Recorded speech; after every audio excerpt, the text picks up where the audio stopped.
వంకాయ కర్రీ అంటేనే most favourite కొంతమందికి, కానీ ఇంకొంతమంది ఉంటారు అస్సలు ఇష్టం లేని వాళ్ళు. ఇష్టం లేని వాళ్ళందరూ ఒక్కసారి రెసిపీని ట్రై చేయండి, మళ్ళీ చేసుకొని తింటారు.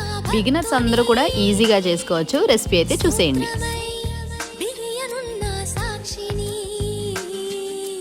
పాతలు కొత్తని ఇప్పుడేమంటారు, పోట్లాటలు శాంతిని మరి ఏమంటారు, తప్పులో ఒప్పుని ఇప్పుడేమంటారు, గత జన్మలో అప్పుని అసలేమంటారు.